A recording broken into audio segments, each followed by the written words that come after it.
ఓం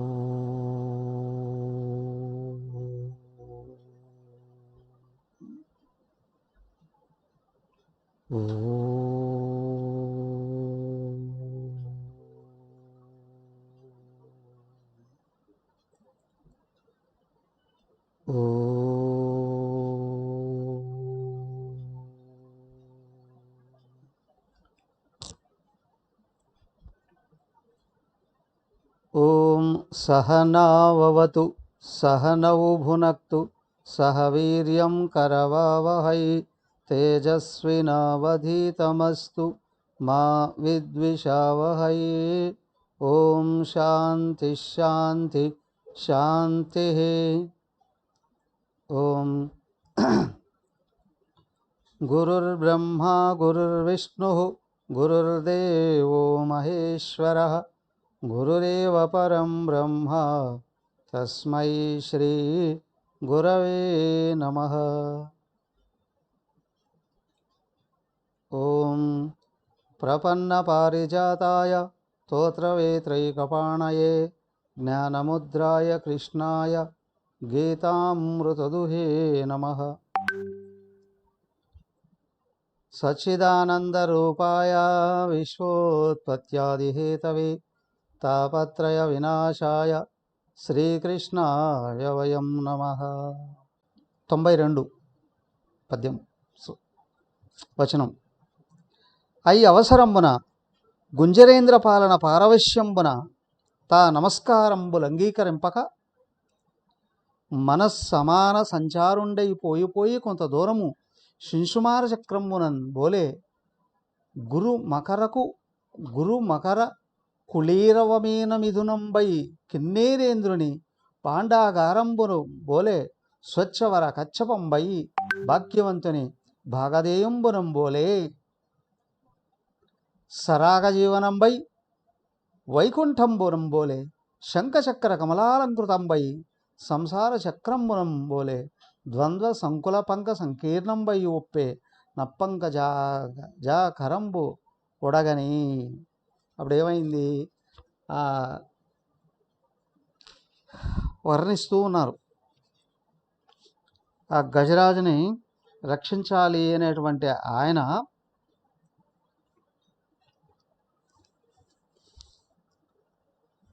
అన్నీ మర్చిపోయి పరిగెత్తుకుంటూ వెళ్ళిపోయాడు.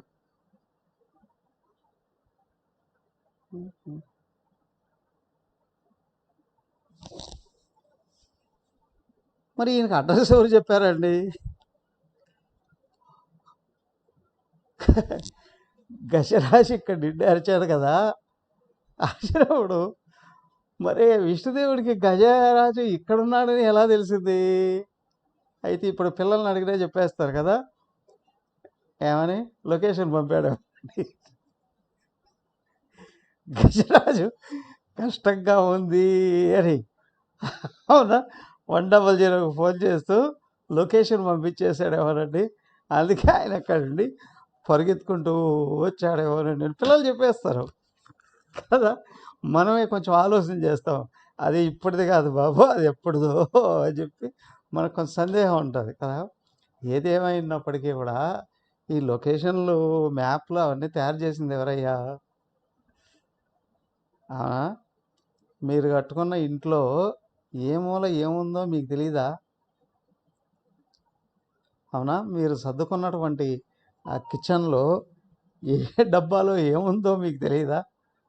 స్పష్టంగా తెలుస్తుందండి కదా. అలాగే ఇదిగో ఈ ప్రపంచాన్ని అంతటిని తయారు చేసుకుంది ఎవడయ్యా? ఆయనకి తెలియంది ఏముంటుంది? ఆయనకి సర్వం తెలుసండి. మనం చెప్పాల్సిన అవసరం లేదండి. అందుకే ఎవరు అడగకుండానే ఎవరు చెప్పకుండానే ఆయన నేరుగా వెళ్ళిపోయాడు. ఎందుకంటే విషయం ఏంటంటే, బాహ్యమైనటువంటి రూపం అయితే చూసేది, అలాగే బాహ్య రూపంతో చూస్తూ ఉంటే అక్కడ అర్జునుడికి చెప్తాడు కదా, అర్జున నా దివ్య విశ్వరూపాన్ని చూడాలంటే ఈ చర్మ చక్షువులు పనికిరావయ్యా అని, ఆ దివ్యనేత్రం ఇస్తాను అంటాడు. అలాగే దృష్టి ఆత్మలోకి లాగబడితే అదే దృష్టి విశాలం అవుతుంది. విశాలం అంటే ఎక్కువ సర్కిల్ని గమనించగలదు, అంతేకాదు కాలంలో భవిష్యత్తులో కూడా చూడగలదు, భూత భవిష్యత్తుల్లో కూడా తొంగి చూడగలిగేటువంటి శక్తి దానికి ఉంటుంది. అయితే ఈయన సాక్షాత్తు పరమాత్మయే. నీ జేబులో ఏం పెట్టుకున్నావో నీకెట్లా తెలియకపోతుంది అన్నట్లుగానే అనంతుడైనటువంటి భగవంతుడిలో బ్రహ్మాండమే పిడికడు. మరి ఆయనకి తెలియకుండా ఎట్లా ఉంటుంది? అందుకే ఆయన ఎవరిని అడగలేదు, నేరుగా వచ్చేసాడు. ఆ వచ్చే నేరుగా ఎక్కడికయ్యా సరస్సు దగ్గరకు వచ్చాడట. సరస్సులోకి వచ్చి ఆ సరస్సులో ఉన్నటువంటి సకల జీవరాశుల్ని చూశాడు, సరస్సును చూశాడు. ఎలా ఉంది? స్వచ్ఛమైన నీటితో పద్మాలతో నిండి ఉన్న సరస్సు ఇదిగో వీళ్ళిద్దరి గొడవలతో మొత్తం బురద బురద అయిపోయింది. అందులో ఉన్నటువంటి చిన్న చిన్న మొసళ్ళు కదా, చేపలు, ఎండ్రకాయలు, అవి ఏ జీవరాశులు అన్నీ కూడా అత్యంత భయంతో అంచులలో దాంకొని ఉన్నాయి. ఆ సరస్సును చూశాడు ఆయన. ఇంకా ఆలోచించదలుచుకోలేదు. ఏమని? ఆ గజరాజు ఇప్పుడు ఇంకోసేపు పోయే విధానంలో ఉన్నాడు. అందుకే ఆయన వెంటనే చూడండి, కరుణా సింధుడు శౌరి వారి చరమ ఖండింపగా బంపె సత్వరిత కంపిత భూమి చక్రము మహోజ్వలిత మహోద్యత్ విస్ఫులింగచ్చట పరిభూతాంబర శుక్రమ బహువిధ బ్రహ్మాండ భాండ ఛటాంతర నిర్వక్రము బాలితాఖిల సుధాందచక్రమ చక్రము. ఏమయ్యా ఏం చేశాడో? ఇదిగో ఇదిగో ఇదిగో ఇదిగో కరుణాసింధుడు. ఎవరయ్యా వచ్చింది? సముద్రమంతటి ప్రేమ కలిగిన వాడు. సరే ఏం చేశాడండి? వచ్చేటప్పుడు ఏమైనా అదేది స్నాక్స్ ఫ్రూట్స్ ఏమైనా పట్టుకొని వచ్చాడా? అంత ప్రేమ ఉంటే కదా. కరుణాసింధుడు శౌరి, ఆ పదాలు వాడడం చూడండి. సముద్రం అంతటి ప్రేమ కలిగిన వాడే, కానీ ఆయనంత శక్తి కలిగిన వాడు ఇంకొక లేడండి. శౌరి మహాశక్తివంతుడైనటువంటి వాడు. వారి చరమన్ ఖండింపగా, శత్రువు యొక్క తలను నరికేయాలి అని తెగ్గొట్టడం కొరకు పంపే నత్వరితా కంపిత భూమి చక్రము. అయ్యా ఆయన ఏం పంపించాడయ్యా? ప్రాచండమైన భయంకరమైనటువంటి ఆ వెలుగులు విరజిమ్మేటువంటి చక్రం. మహోద్యత్ విస్ఫులింగ ఛడా పరిభూతాంబర శుక్రమ. మహా ఉద్యతు విస్ఫులింగ ఛడా పరిభూత, బగబగ బగబగ మంటలు వస్తూ ఆ మంటల్లో నుండి మెరుపు తీగులతో మెరిసిపోతూ ఉన్నటువంటి మండుతూ ఉన్నటువంటి ఆ చక్రాన్ని ఆయన విసిరాడు వాడి మీదికి. బహువిధ బ్రహ్మాండ భాండ ఛటాంతర నిర్వక్రము. అయ్యా ఆయన శక్తి ఎంతదయ్యా? మొసళ్ళని చంపడానికి ఆయన శక్తి కావాలా అండి? అనంతుడైనటువంటి వాడు, అనంత శక్తి సంపన్నుడు, బ్రహ్మాండాన్ని నడిపేవాడు కదా. బహువిధ బ్రహ్మాండ భాండ ఛటాంతర నిర్వక్రమన్. అనేక రకాలైన అనేక విధాలైన బ్రహ్మాండాలు ఆకాశంలో అనేకం ఉన్నాయి. వాటిని అన్నిటినీ కూడా ఏమాత్రం నీరసం అనేది లేకుండా సంరక్షించగలిగిన వాడు, నడపగలిగినటువంటి వాడు, అలాంటి శక్తి కలిగినటువంటి వాడు ఆయన. ఆయనకి ఇదెంతండి ఒక లెక్క. సో కాబట్టి ఏంటి అని అంటే, బాలిత నిర్వక్రము, బాలిత అఖిల సుధాంధచక్రమన్ చక్రమన్. ఆయన చేత పరిపాలించబడుతూ ఉన్నది ఆ చక్రం. ఆయన వెళ్ళి ఎక్కడికో వెళ్ళి తీసుకొని వచ్చి బ్యాగ్లో పెట్టుకుని, బ్యాగ్లో నుండి అదిగో మనం ఫోను లేదా ల్యాప్టాప్ పెట్టుకొని తీసుకోరే ఆ విధానంలో ఆయన తీసుకోవాల్సినటువంటి అవసరం లేదు. ఆయన అలా అంటే చాలు, చక్రం కూడా పరిగెత్తుకుంటూ వచ్చి వేలుకు తగులుకుంటుంది. శంఖ చక్రాలను ఆయన ఎత్తుకురాలే, అవే పరిగెత్తుకుంటూ వచ్చేసాయి ఆయన వెంట. అదే ఆయన శక్తి. ఆయన ఇలా అనేటప్పటికి చక్రం వచ్చి తగులుకుంది. అఖిల సుధా అంద చక్రమన్. రాత్రిపూట ఉన్నటువంటి చంద్రుడు ఉన్నప్పుడు ఏముంటుంది? చీకటి ఉంటుంది కదా. ఆ భయంకరమైనటువంటి చీకట్లను కూడా ఛేదించగలిగినటువంటి మహా వెలుగులతో కూడినటువంటి ఆ తేజస్సు కలిగినటువంటి ఆ చక్రం ఉందే, దాన్ని వదిలేశాడు. అదేంటండి? పిచ్చుక మీద బ్రహ్మాస్త్రం వేసినట్ట. కానీ అక్కడ వాడు ఆ విధంగానే ఉన్నాడు. దాన్ని అంత పెద్ద గజరాజే ఏం చేయలేకపోయాడు. వాడి శక్తి ఎంత ఉందో అక్కడ. బయట నుంచి ఒక కత్తి తీసుకుంటే ఈయన వేసేయచ్చు కదా అండి. గమనించి చూడండి, ప్రపంచంలో అతివీర భయంకరుడైనటువంటి రాక్షసుడు కావచ్చు, మహా బలాఢ్యుడైనటువంటి మహారాజు కావచ్చు, కానీ లోపల ఉన్న మోహాన్ని జయించాలి అంటే వీళ్ళకి శక్తి సరిపోతుందా? శక్తి సరిపోతుందా మోహాన్ని జయించాలంటే? ఎవరయ్యా ఆ లోపల ఉన్న అజ్ఞానాన్ని, మోహాన్ని జయించడానికి శక్తి కలిగిన వాడు అని అంటే కేవలం భగవంతుడు మాత్రమే. ఎందుకు? మానవుడు ఎంత గొప్పవాడైనా పైకి శరీరంలోనే కనిపిస్తున్నాడు, కానీ అజ్ఞానం ఎక్కడుంది? చెట్టుకు ఎక్కడో మూలంలో భూమిలో వేళ్ళు ఉన్నట్లుగా కారణ శరీరంలో ఉంది అజ్ఞానం. మానవుడు ప్రపంచంలోకి వచ్చి ఏమైనా నిర్వహిస్తే శరీరాన్ని పట్టుకొని సూక్ష్మ శరీరం ఉంది, ఈ స్థూల శరీరంలో చేరి బయటికి వెళ్ళి వ్యవహారాలు చేస్తుంది. మరి అజ్ఞానం ఎక్కడుందండి? సూక్ష్మ శరీరానికి వెనకల కారణ శరీరంలో ఉంది. ఈ స్థూల సూక్ష్మ శరీరాలు ఎంత ప్రయత్నం చేసినా కారణ శరీరం ముఖం కూడా చూడలేదు. దాని దరిదాపుల దగ్గరకు వెళ్ళేటప్పటికి ఇవి మాయమైపోతాయి. అవునా? దరిదాపుల్లోకి వెళ్ళేటప్పటికి ఇవి మాయమైపోతున్నాయి, ఏమీ చేయలేవు కదా. కాబట్టి మానవుడు ఎంత గొప్పవాడైనా తన అజ్ఞానాన్ని తను తొలగించుకోలేడు, భగవంతుడి అనుగ్రహం లేకపోతే. సో ఆత్మజ్ఞానాన్ని బాగా అధ్యయనం చేసి ఆచరించడము అని అంటేనే భగవంతుని మీద సంపూర్ణమైనటువంటి ఇష్టాన్ని పెంపొందింపజేసుకోగలగడం.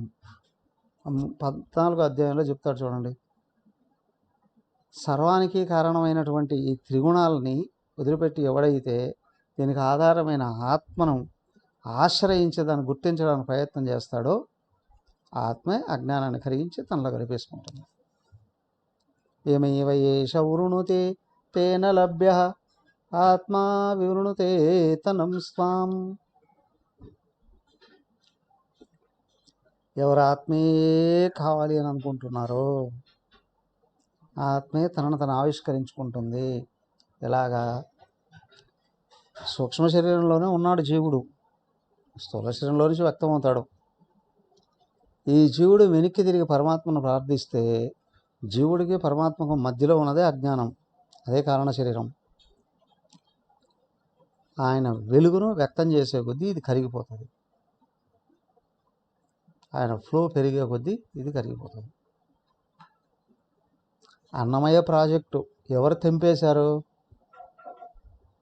దేనికోసం అడ్డుకట్ట వేయడానికి ప్రాజెక్టు కట్టారో ఆ నీళ్ళే తెంపుకొని వెళ్ళిపోయాయి కదా. ఎలాగా అండి? అటుపక్క ఉన్న నీళ్లు ఫోర్స్ పెరిగింది, మధ్యలో ఉన్న కట్ట తెంచుకొని బయటపడి వెళ్ళిపోయాయి నీళ్ళు. అవునా? కట్టక కింద నుండి నీళ్ళు వెళ్ళి తెంపగలవా? ఇంపాసిబుల్ కదా. అలాగే కట్టక కింద ఉన్న నీళ్లు లాగానే కారణశరీరానికి కింద ఉన్నాడు జీవుడు. వీడు తెంపాలి అని అంటే వీళ్ళు కాదు. మరి ఏం చేయాలి? ఆయన్ను ప్రార్థించాలి. మరి ఆయన వచ్చి తెంపుతాడా? అదే ఇక్కడ సూక్ష్మం. దైవీ లక్షణాలు పెరిగే కొద్దీ దృష్టి ఉపాధుల మీద నుండి ఆత్మ మీదకు మళ్ళిందా, నేను ఆత్మను అనే భావంగానే కలిగింది అంటే ఇప్పుడు తెంచేసుకుంటాడు. అదే గుర్తించాల్సింది. ఇది జ్ఞాన మార్గం, ఆత్మానాత్మ విచక్షణ అని. ఆత్మస్పృహ పెరుగుతుంది అంటే ఆత్మస్థితిలో నిమగ్నుడవుతున్నాడు అని అంటే ఇప్పుడు ఏదైతే ప్రపంచం వైపు లాగుతూ ఉందో దాన్ని లోపల నుంచే కట్ చేసుకుంటాడు. కింది నుండి చూస్తే భక్తితో భగవాన్ నన్ను నీలో కలిపేసుకో, భగవాన్ నన్ను నీలో కలిపేసుకో, భగవాన్ నా అజ్ఞానాన్ని తొలగించు, భగవాన్ నా మోహాన్ని తొలగించు, భగవాన్ పాహి మురారే కృపయా పారే. ఇది కింద నుండి ప్రార్థించే విధానం. మరి పై నుండి చూస్తే ఉన్నవాడు అక్కడే ఓయ్ నేను ఆత్మనాను అనుకున్నప్పుడు ప్రపంచం వైపు దృష్టిని రానివ్వకు, తగ్గొట్టు నువ్వే. ఏది ఏమైనప్పటికీ కూడా ఆత్మభావమే, ఆత్మస్థితే అజ్ఞానాన్ని తొలగొట్టేస్తుంది.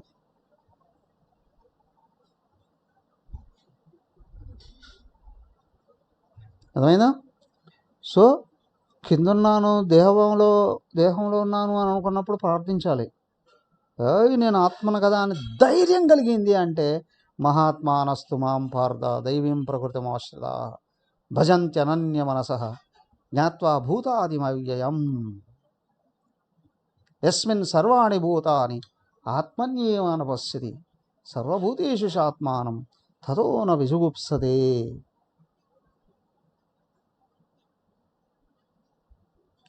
యస్మిన్ సర్వాణి భూతాని ఆత్మయేవ అభూత్ విజానతః తత్ర కో మోహః కశోకః ఏకత్వమనుపశ్యతః. కదా, ఎవరిలో సర్వజీవరాశులు ఆత్మగా మారిపోయాయో అలాంటి ఏకత్వం అనుపశ్యత, నిరంతరం ఏకత్వాన్ని చూస్తూ ఉన్నటువంటి యోగికి ఎక్కడ కామమయ్యా? తత్ర కో మోహః కశోకః. మోహం ఎక్కడా, శోకం ఎక్కడా? సో నేను ఆత్మను అనుకున్నావా, తెంచేసుకోగలవు నువ్వే. కానీ దేహాన్ని అనుకున్నావా, ప్రార్థించాలా ఆయన్ని. రెండు భావాలని చెప్తున్నాడు ఇక్కడ కదా. గజేంద్రుడు పోరాడాడు, సెల్ఫ్ కాన్ఫిడెన్స్ ఉంటుందండి ఈయన కదా. నిజానికి బాగా గుర్తించండి, సెల్ఫ్ కాన్ఫిడెన్స్ అనేది కూడా స్థూల సూక్ష్మ శరీరాల మీద ఉన్నటువంటి నమ్మకమేగా, అంతేనా? స్థూల శరీరంలో ఖండబలం, ఆత్మజ్ఞానం కొంచెమైనా అధ్యయనం చేయకపోతే శక్తులు లోపల ఉన్నాయనే విషయం కూడా తెలియదు. కానీ తెలిసిన వాడు గుర్తు చెప్తాడు ఏంటి అని అంటే, నీ మనోబుద్ధులలో ఉన్నటువంటి జ్ఞానం యొక్క ప్రభావం ఏదైతే ఉందో నీకు కొంచెం కొద్దిపాటి కాన్ఫిడెన్స్ని ఇస్తుంది అంతే. కానీ ఎక్కడైతే ఆత్మభావం పెళ్ళుబుకుతుందో లోపల నుండి అజ్ఞానం తెగడం మొదలు పెడుతుంది. ఇది ఆయన అనుగ్రహమే. ఈ స్థితి రావడం కూడా ఆయన అనుగ్రహమే. అయితే ఎట్లా వస్తుందండి? ఏమేవ ఏషవునిపే అన్నారే, నాకు మోక్షమే కావాలి, నాకు ఆత్మజ్ఞానమే కావాలి, నాకు భగవంతుడే కావాలి అనే భావం ఎవడిలో దృఢపడుతూ ఉందో ఇది పెరుగుతుంది. అప్పుడు ఆయన తగ్గొట్టేస్తాడండి. బగ మండుతూ ఉన్నటువంటి విద్యుత్ మెరుపుల లాంటి కాంతితో వెదజల్లే చక్రంతో తెంచేది చక్రం. అదేదో కాదు, ఆత్మజ్ఞానమే. తమస్సు నుండి రజస్సులోకి వచ్చేటప్పుడే వ్యక్తిలో చురుకుదనం వస్తుంది. అవునా? చక్కగా బాగా పనులు చేయగలిగే శక్తి వస్తుంది. రజస్సు నుండి సత్వానికి వచ్చేటప్పుడే క్రియేటివిటీ వస్తుంది, ప్రశాంతత వస్తుంది, మనోవికాసం వస్తుంది, చేసే ప్రతి ఒక్కటి సమష్టికే చేయాలనే భావాలు వస్తాయి. మనం ఆత్మస్థితిలోకి వస్తే అన్నిటినీ అధిగమిస్తావు. అదే ఆ లోపల నుంచి పొంగి పొరలే ఆత్మ జ్ఞానమే ఈ చక్రం. ఆ అజ్ఞానంతో కూడినటువంటి ఆ మోహమే ఆ మొసలి తెంచేస్తాడండి. ఆత్మస్పృహ పెరిగే కొద్దీ అజ్ఞానం దాని నుండి పుట్టినటువంటి మోహం బంధాలన్నీ తెగిపోతాయి. అప్పుడు అంబోజాకర మధ్య నూతన నలిన్యాలింగన క్రీడనారంభుండై వెలుంగురేని చిలువారన్ వచ్చి నేటన్ గుబుల్ గుంభధ్యానముతో గొలంకు గలంకన్ బందగాజొచ్చి దుష్టాంబోవర్తి వసించు చక్కటికి తాయంబోయ హృద్వేగమై. అప్పుడేమైంది? వచ్చాడాయన.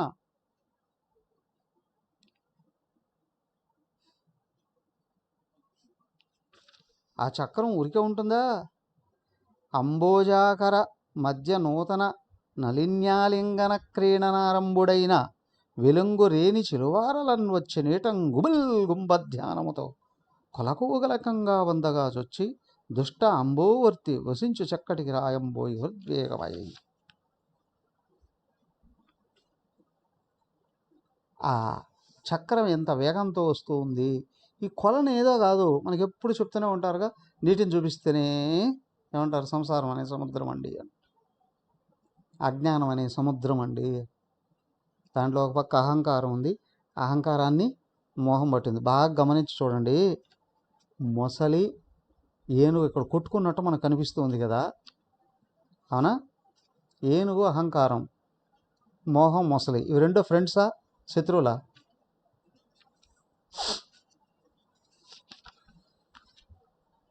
ఫ్రెండ్సా శత్రువులా?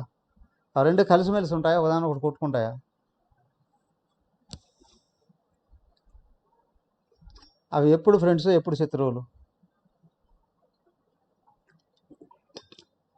సుజాతమ్మ గారు పాఠం చెప్తూ ఉంటారు కదా మీరు,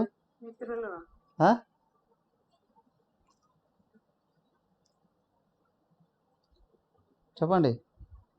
మొసలి ఏనుగు ఫ్రెండ్సా ఎనిమీసా? అదేంటి స్వామి మమ్మల్ని అడుగుతారు ఈ ప్రశ్న? ఇంతకు మీ మైండ్ ఉందా పోయిందా? 10 రోజుల నుండి క్లాస్ చెప్తున్నారు, రెండే కొట్టుకున్నాయి సమ్ముకుంటున్నాయని, మళ్ళీ ఈ ప్రశ్న వేస్తారు ఏంటి స్వామి అని అడగర్లేండి. అవునా? మాత్రం నమ్మకం ఉంది, ఏదో ఉందిరా బాబు కదా. ఏమండి లాయర్ గారు, ఇప్పుడు చెప్పండి, అహంకారం మోహం శత్రువులా మిత్రువులా?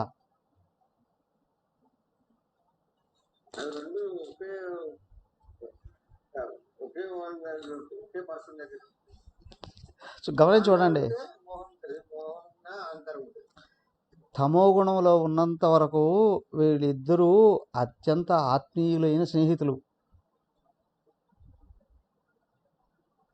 అవునా? అదే రజోగుణం పెరుగుతూ ఉండేటప్పుడు, అవునా, వాళ్ళు ఒక పక్క శత్రువులు, ఇంకొక పక్క మిత్రువులు,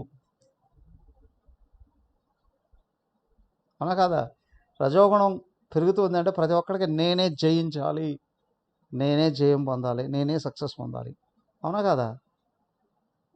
ఉంటుందా? సో అప్పుడప్పుడు ఈ మోహం అడ్డు తగులుతూ ఉంటుంది. అప్పుడప్పుడు ఏం చేస్తుంది? అహంకారం వచ్చి మోహాన్ని కూడా తొక్కి పారేస్తూ ఉంటుంది. ఎందుకు? క్రియాశీలుడిగా పని చేయాలి, ప్రపంచంలోకి వచ్చి చేస్తాడు, ఇప్పుడు పరుగులు తీస్తాడు, కానీ మోహం ప్రతిదానికి అడ్డుపడుతుంది. అప్పుడు పదే పదే కొట్టుకుంటూ తిట్టుకుంటూ ఉన్న శత్రువులుగా ఉంటారు, మిత్రులుగా ఉంటారు కదా. ఎప్పుడైతే సత్వగుణం పైకి రావడం మొదలుపెట్టిందో, సాత్విక అహంకారానికి మోహం బద్ధ శత్రువు.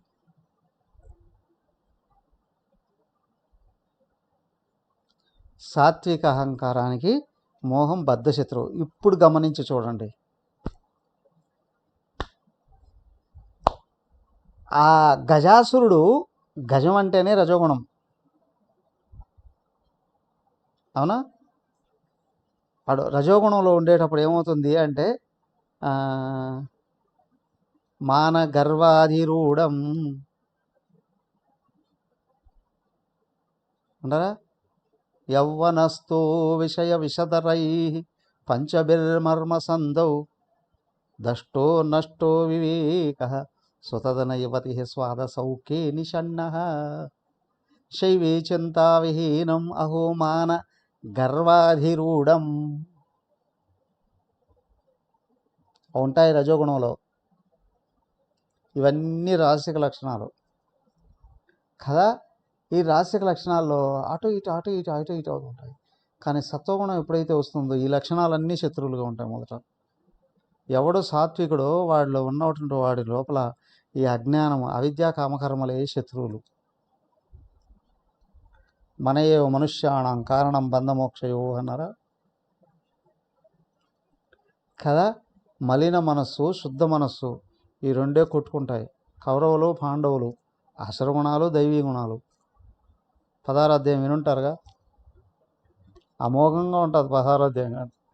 చక్కగా బాగా అధ్యయనం చేయగలిగేటట్లయితే ప్రపంచం అంతా ఇక్కడే ఉందండి అని అనిపిస్తుంది. అయితే వాటికి అంటకుండా పైన కూర్చొని ఆలోచించాలి. ఎవరెవరో వచ్చారు, అక్కడెక్కడో పాఠం చెప్తూ ఉంటే నా మీదకి దెబ్బలాడడానికి వచ్చారు. ఒక ఆమె నా గురించి అంతా చెప్తున్నారు మీరు.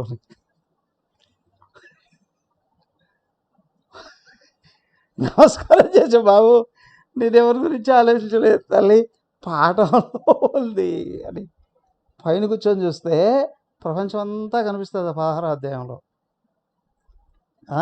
అలాగే అసుర గుణాలకి స్థావరం రజోగుణం కదా. దైవీ గుణాలు పెరుగుతూ ఉండేటప్పుడు మనలో ఉన్నటువంటి ఇంతవరకు చేసిన పనుల నుండి వచ్చినటువంటి ఏదైనా జన్మజన్మల నుండి కూడా ఆ వాసనలే తమస్సు రజస్ రూపంలో శత్రువులాగా మారతాయి. అవునా. సత్వగుణం పోరాడుతుంది, కానీ బలం సరిపోదు ఈ దుర్మార్గులు ఇద్దరి దగ్గర. ఒకడు అసురుడు, ఒకడు రాక్షసుడు అండి అని కదా. అప్పుడు భగవంతుడి యొక్క సపోర్ట్ ఉంటేనే సత్వగుణం తనను తను దాటించుకొని భగవంతుడిలోకి వెళ్ళిపోతుంది. అక్కడ పరాభక్తి ఉంటేనే సత్వగుణం ముక్తికి మార్గం అవుతుంది, ముక్తిలోకి లాగబడుతుంది. సత్వగుణం దాటిపోతాడు జీవుడు. దాడేశాడా ఇక్కడ జీవుడు ఎక్కడ? ఆత్మజ్ఞానే. సో కాబట్టి ఇక్కడ ఏంటి అని అంటే సాత్వికుడికే అవిద్యా కామకర్మల రూపంలో ఉన్న ఈ అజ్ఞానం, మోహం, అహంకారం, బలం, దర్పం, కామం, క్రోధం, అసలు లక్షణాలు చివరికి చెప్పారు కదా. అవన్నీ వాటిని అన్నింటినీ సంక్షిప్తపరిచి ఏం చెప్పారు? కామం, క్రోధం, తదాలోభం అనేసారు కదా. ఇవన్నీ శత్రువులుగా అక్కడ కనిపిస్తాయి. నువ్వు ఆ శత్రువుల్ని దాటాలి అంటే ఏకైకమైన మార్గం భగవంతుడి సపోర్ట్ కావాల్సిందే. అదే సపోర్ట్ అనుకున్నాం. ఇక్కడ ఏంటి అంటే ఒకవైపు ప్రేయర్ పైకి వస్తూనే ఉండాలి, రెండో వైపు ఆత్మభావం పెరుగుతూ ఉండాలి. నీలో భగవంతుడి మీద భక్తి పెరుగుతుంది అంటే ఆత్మభావం పెరుగుతుంది, ఆత్మభావం పెరుగుతుంది అంటే భక్తి పెరుగుతుంది. అదేంటండి అది ఇది రెండో ఒకసారి ఏంటంటే ఇది సామాన్యమైన భక్తి కాదు. సామాన్యమైన భక్తి ఏం కోరుకుంటుంది? ధర్మార్థ కామాలనే కోరుకుంటుంది. కానీ ఇక్కడ ముక్తిని కోరుకునేటువంటి భక్తి ఏంటి అని అంటే దైవీ లక్షణాలని నింపుకుంటుంది, ఆత్మభావాన్ని పెంపొందింపజేసుకుంటుంది, అదే తొక్కేస్తుంది ప్రకృతిని. అదే భగవంతుడు. ఇక్కడ ఆత్మ భగవంతుడే, కవన కదా. నేను ఆత్మను అనుకుంటే ఆయన వచ్చి కూర్చున్నాడు, నేను వ్యక్తిని అని అనుకుంటే ఆయన వచ్చి కూర్చోవాలి, ఆయన చెయ్యి ఇవ్వాలి. ఇవి రెండు లోపల ఆడుతున్నటువంటి దోబూచులు. సో ఎటొచ్చి ఏదేమైనప్పటికీ కూడా భగవంతుడే అజ్ఞానాన్ని తగ్గొట్టేస్తాడు. భగవత్ భావన వచ్చినప్పుడు నువ్వు తెగ్గొట్టుకుంటావు. ఇది గొడవ ఇక్కడ. అందుకు ఆయన వచ్చాడు చక్రం తీసుకొని. చక్రం ఏదో కాదు, అసంగ శస్త్రేణ దృఢేన చిత్వా. అవునా. ఆత్మబోధలో అనుకున్నాం, అసంగం అనే కత్తి తీసుకొని ఏదో భగవద్గీతలో 15వ అధ్యాయంలో చదువుకున్నాం. తెగ్గొట్టండి వివేకచూడామణిలో అనేక సార్లు వాడారు అదే పదాన్ని. అసంగం. శరీర మనోబుద్ధులతో సంఘాన్ని వదలవయ్యా. ఏ శరీర మనోబుద్ధులతోనండి? నువ్వు నీ శరీర మనోబుద్ధులతో తాదాత్మ్యం వదిలితే అన్నిటితోనూ పోతుంది. అందరిలో ఉన్నది నువ్వే అని గుర్తిస్తావు. అదే చక్రం. విజ్ఞాన దృష్టి విష్ణు చక్రం. అది వస్తే కానీ ఇది పోదు. దానికే అంబోజాకర మధ్య నూతన నలిన్యాలింగన క్రీడనారంభుడైన వెలుంగురేని చిలువారన్ వచ్చి నీటన్ గుబుల్ గుంబధ్వానముతో గొలకువు గలంకం పొందగాజొచ్చి దుష్ట అంబోవర్తి వసించు చుక్కటికి రాయంబోయి హృద్వేగమై ఎక్కడెక్కడో వైకుంఠంలో ఆయన దగ్గర ఉంటున్నటువంటి ఆ చక్రం ఉంది. ఎక్కడికి వచ్చింది బొగ శబ్దాలు చేస్తూ. ఇక్కడ వీళ్ళిద్దరు కూడా శబ్దాలే చేస్తూ ఉన్నారు. ఒక పక్క మొసలు శబ్దం చేస్తుందా, భయంకరమైన శబ్దం చేస్తుంది. అది లోపల దానికి శక్తి వచ్చేసింది. ఇదిగో ఏనుగు శక్తి తగ్గిపోయింది. అది విహరిస్తూ ఉంది అక్కడ. మనకు సినిమాల్లో కొట్టుకుంటూ ఉంటారు కదా, ఆ బాహుబలి బలాల దేవుడు కొట్టుకుంటారే, చివరికి వచ్చేటప్పటికి భయంకరంగా కొట్టుకుంటారు. హీరో విలన్ ఎప్పుడూ కొట్టుకుంటారు కదా. అలాంటి పరిస్థితిలో ఒక్కోసారి విలన్కి శక్తి వచ్చేసినట్టు ఉంటుంది. సినిమాలు చూపిస్తారుగా, ఆ హీరోని కొట్టేస్తాడు, చచ్చిపోయాడు అని అనుకుంటారు, ఇంకేమీ లేదని అనుకుంటారు. దాన్ని ఇంకా ఎక్కువగా చూపిస్తారు కదా. ఆ తర్వాత ఎక్కడుండో ఎవరో వాళ్ళ ఆవిడ ప్రార్థించడము, వాళ్ళ ఫ్రెండ్ ప్రార్థించడము, లేదా వాళ్ళ గర్ల్ ఫ్రెండ్ ప్రార్థించడము, లేకపోతే వాళ్ళ అమ్మాయి ఏదైనా పూజలు చేయడము, ఏదో ఉంటుంది ఒక గాలి.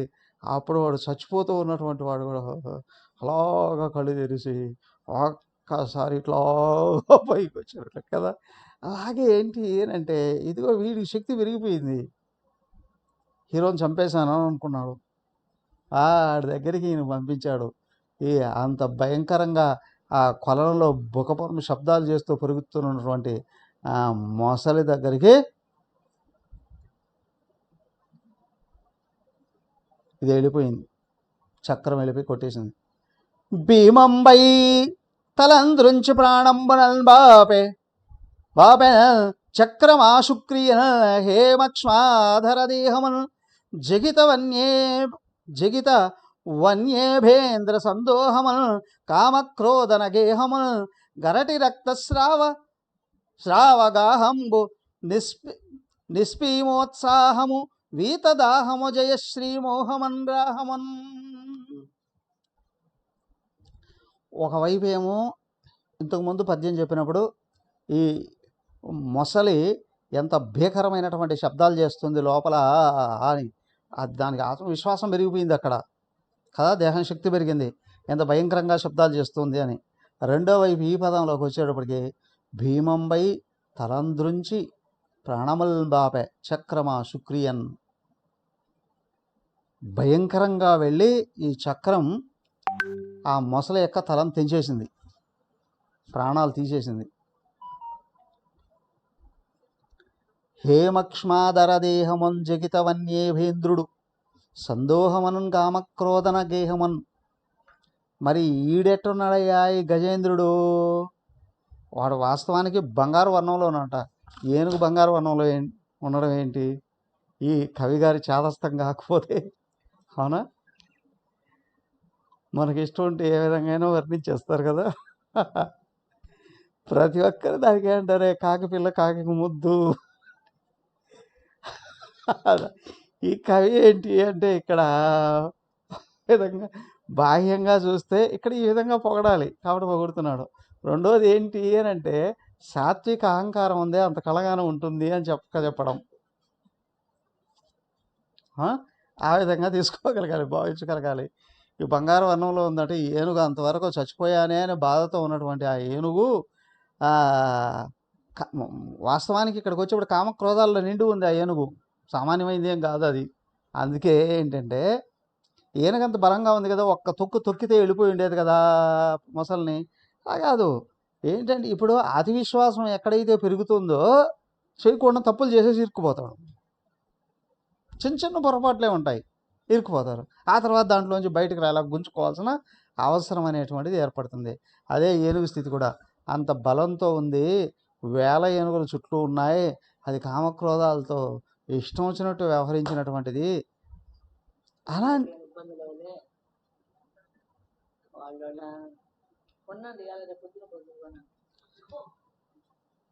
అలాంటిది ఆ ఏనుగు దీని చేతికి చిక్కి చిక్కి శల్యమైపోయింది. ఎంత అంటే ఇక చావుకు దగ్గరకు వచ్చేసింది. అలాంటిది ఈ చక్రం వచ్చి ఎప్పుడైతే ఆ మొసల్ని చంపేసిందో, సీమోత్సాహమ వీతదాహమ జయ శ్రీమోహమన్ రాహమన్. ఒక విధంగా ఈ ఏనుక్కు సంతోషం కలుగుతుంది. ఎందుకు? ఈ చక్రం వెళ్ళి అది మహా ఉత్సాహంతో మొసలిని చంపేసింది కాబట్టి అని. విషయం బాహ్యంగా పైకి కానీ చెప్తే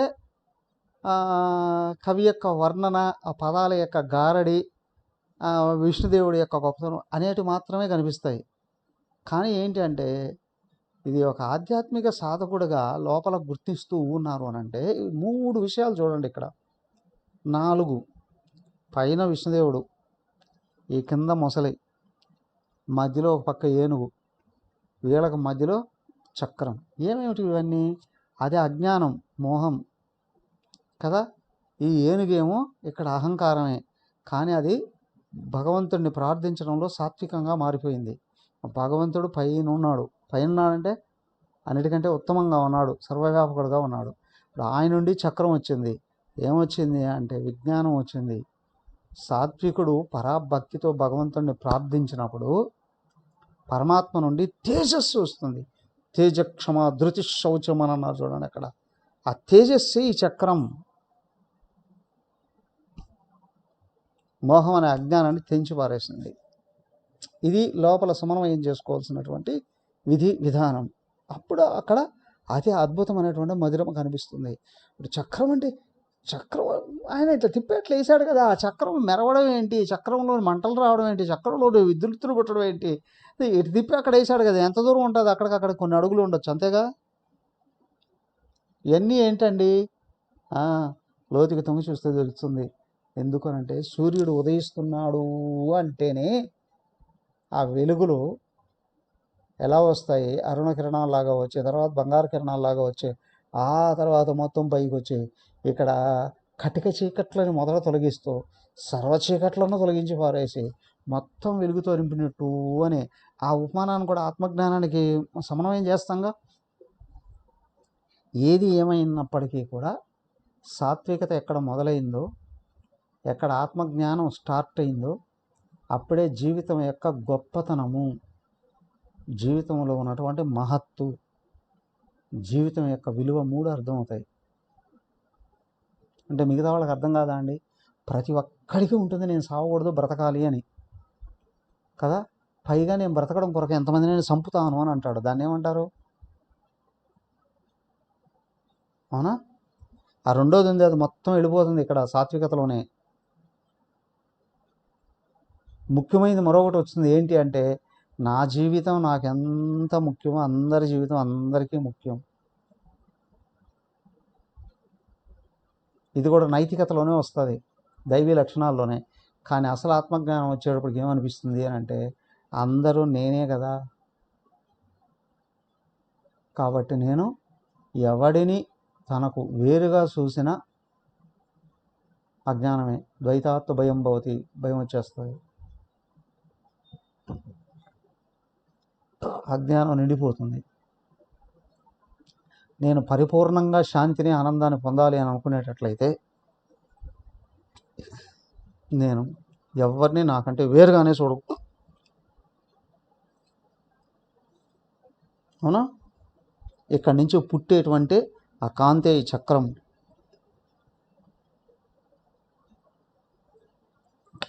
అందుకే కవి పదే చూడండి, దాదాపు 4 పద్యాల నుండి వర్ణించుకుంటూ వస్తున్నాడు. ఇంత పెద్ద పెద్ద పద్యాలు, 4-5 పద్యాల నుంచి వర్ణించుకుంటూ వస్తున్నాడు. ఆ చక్రం గురించి వర్ణిస్తున్నాడు. ఏంటయ్యా? అదే విజ్ఞానం, అనుభవ జ్ఞానం. ఆ విధంగా గుర్తించినప్పుడు మాత్రమే దాని యొక్క వైభవం మనకు అర్థమవుతుంది. కాబట్టి ఏంటంటే నిస్పీమోత్సాహము వీతదాహము జయశ్రీమోహమున్ గ్రాహమున్. కదా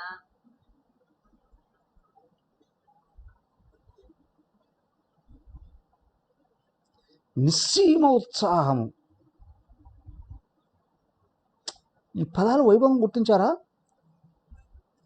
ఎందుకంటే శాస్త్రం మనకి ఎక్కువగా రమ్యంగా అర్థం కావాలి అనుకున్న భాష మీద కూడా పట్టు ఉండాలి.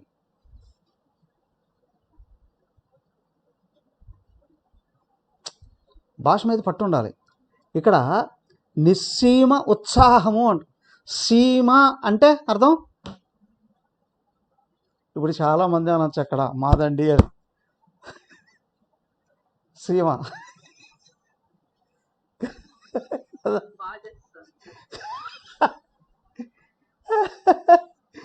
రాయలసీమ అండి. అప్పుడు కోస్తా వాళ్ళు తక్కువ అంటారా? కోనసీమ అండి కదా, మాది కోనసీమ అండి అని అనొచ్చు. కానీ సీమ అంటే చివరాని, అంచు, అంతం. నిస్సీమ అంతు లేనటువంటిది, అవధులు లేనటువంటిది, పరిమితులు లేనటువంటిది,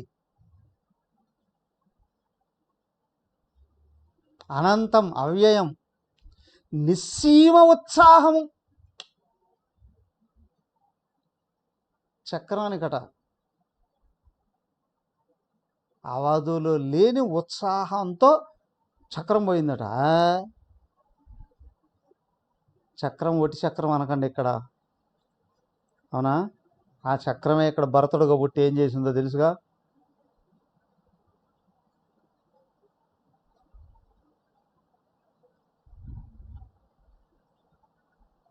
కదా, ఎంత శక్తిని చూపించిందో. ఇక్కడ ఈ చక్రం అంటే దైవీ గుణాల నుండి, అంటే నిరాకార నిర్గుణంలోకి ప్రవేశించేటప్పుడు లోపల నుండి వస్తున్నటువంటి ఆత్మ అనుభవ జ్ఞానమే. దానికే నిస్సీమ ఉత్సాహము అని అంటున్నారు ఇక్కడ. వీత దాహం.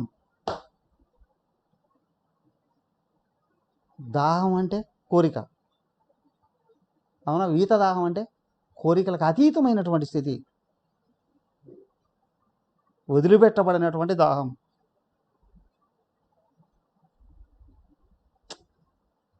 బాబ్రే, ఆయనకే అందేమో. దానికి ఏంటంటే పోతన సకల వేద పండితుడు అయ్యి ఉంటాడు, ఇట్లాంటి పదాలను వాడాడు అని అంటే. నిస్సీయ ఉత్సాహము, వీత దాహము. దాహం పోయిందట. అరే, జనరల్గా మనిషికి ఉత్సాహం ఉందంటే విపరీతమైనటువంటి కోరిక, విజయకాంక్ష కూడా ఉండొచ్చు అక్కడ కదా, అది బాహ్యమైనటువంటి విషయాల్లో. ఇక్కడ విజయకాంక్ష ఉంది కానీ దానికి వెనకల ద్రోహబుద్ధులు లేవు, స్వార్థాలు లేవు. ప్యూర్ నాలెడ్జ్, ప్యూర్ లవ్, అదే భగవత్ స్వరూపం. అవి బయటకు వస్తూ ఉన్నాయి. జయశ్రీ మోహమునన్ గ్రాహమునన్, ఒక పదం వాడాడు. జయశ్రీ మోహమునన్. అదేంటి మోహమునన్ మళ్ళీ విన్నారేంటండి? జయశ్రీ మోహము. దేనికోసం మొదలుపెట్టామో అది ఖచ్చితంగా జరిగి తీరాలి అంటారు కదా. రాముడు గొప్పతనం ఏంటి అని అంటే 3 ప్రతిజ్ఞలు చేశాడట. ఒకటే పది, ఒకటే మాట, ఒకటే బాణం అని. బాణం ఎత్తితే అది అంత దుర్భేద్యమైనటువంటిదైనా సరే శత్రు సంహారం జరగాల్సిందే కదా. జయశ్రీ,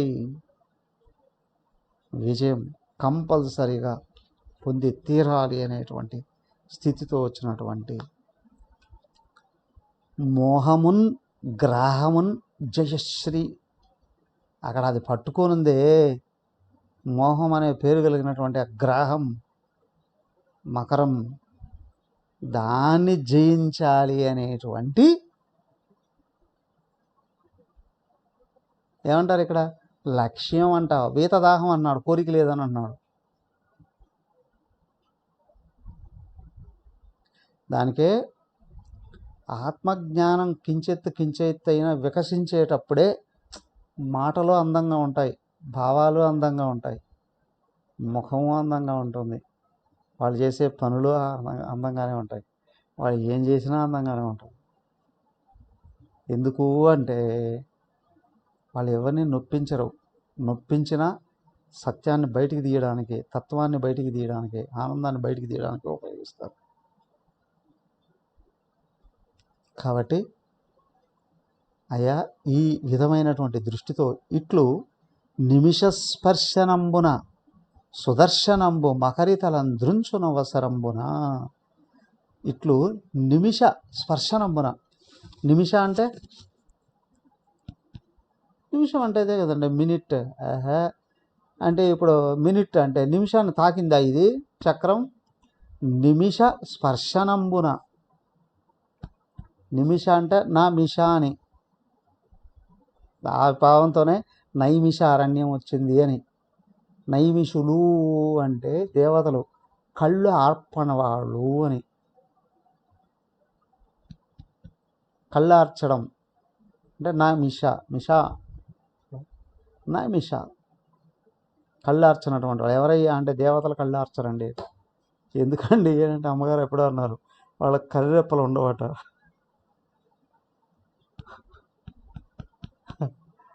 జనరల్గా కొన్ని ఫొటోస్ ఉంటాయి చూడండి, 3 డైమెన్షనల్ పిక్చర్ అని అంటాం. అది ఏ వైపు నుండి చూసినా మన వైపు చూస్తున్నట్టే కనిపిస్తుంది కదా. జనరల్గా అందమైన ఫోటో ఏదైనా సరే పక్కన చూస్తే మనం చూస్తున్నట్టు ఉంటుంది కొంచెం, కానీ ఇవైతే ప్రత్యేకంగా అనిపిస్తాయి మన వైపు తిరిగి చూసినట్టుగా కదా. అలాగే ఏంటంటే కండ్రెప్పలు ఎందుకు అర్చరయ్యా వాళ్ళంటే కండ్రెప్పలు ఉండవు కాబట్టి అర్చరండి. అదే మనుషులు కండ్రెప్పలు కానీ కాలిపోయాయి అనుకోండి భయంకరంగా ఉంటారు, కానీ వాళ్ళ కథ వేరు, అది ఎప్ప వేయరండి అనేటువంటి భావం. ఎవరిక్కడ దేవతలకే దేవుడైనటువంటి భగవంతుడి యొక్క చేయి దాకి వచ్చింది కాబట్టి ఈ సుదర్శన చక్రం.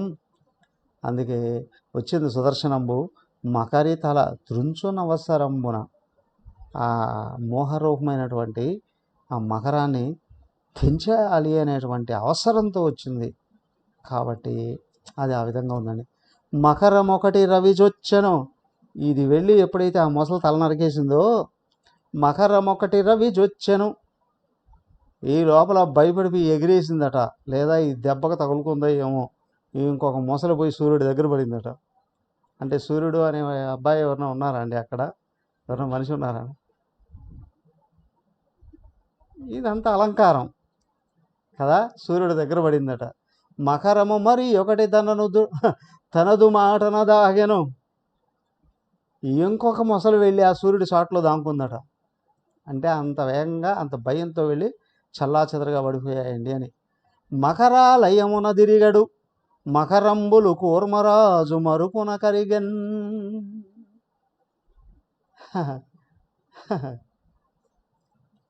ఇది ఒకటి అక్కడ వెళ్ళి పడేటప్పటికి దాని వెంట మిగతావన్నీ కూడా వెళ్ళిపడ్డాయి. ఇంతకీ అక్కడికి ఎందుకు వెళ్ళాయండి అని అంటే ఆ పక్కనే ఉంటాడు కుబేరుడు.